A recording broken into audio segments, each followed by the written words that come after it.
Hello everyone.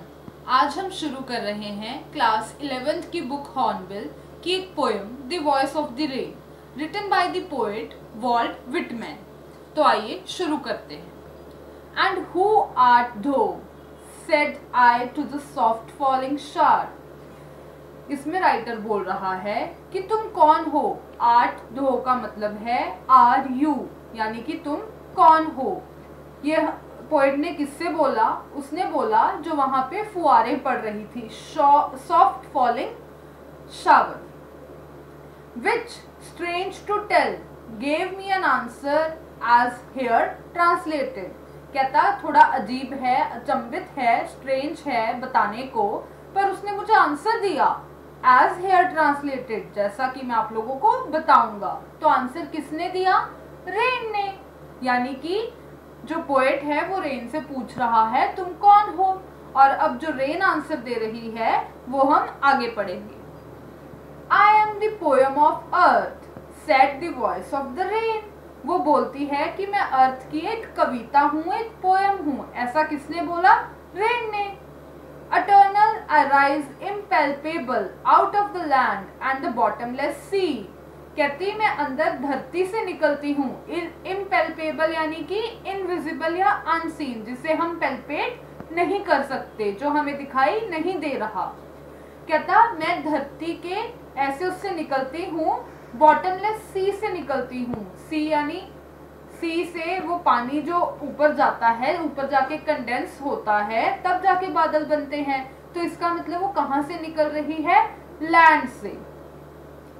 Upward to the heaven, whence vaguely formed, altogether changed and yet the same। कहते कि मैं यहाँ से निकल के कहाँ जाती हूँ?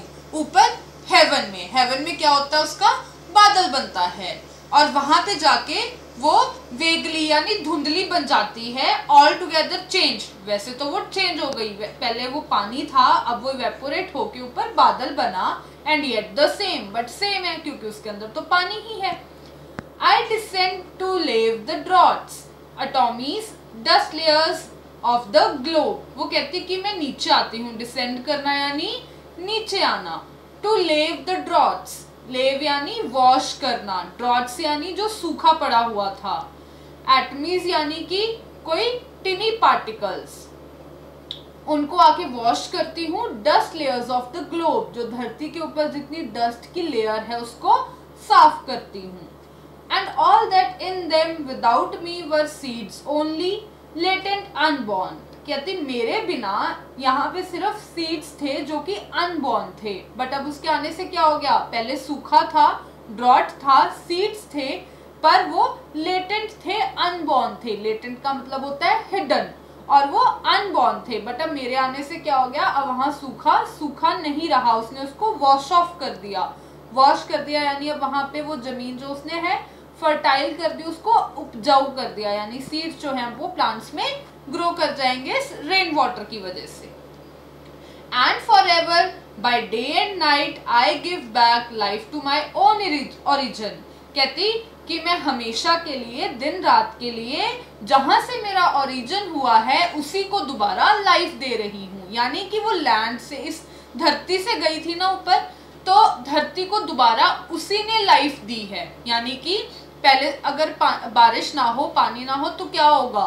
तो सूखा पड़ जाएगा, और पीने को पानी नहीं रहेगा, पौधों को पानी नहीं रहेगा, तो लाइफ खत्म हो जाएगी। अब वो बोल रही है कि जहां से मैंने जन्म लिया, अब वो जन्म भी यहीं से ले रही है, धरती से ही ऊपर जाती है, ऊपर जाके बादल बनता है, बादल से दोबारा वापस आ जाती है। कहती मैंने यहीं से जन्म लिया और मैं ही इसको लाइफ दे रही हूँ।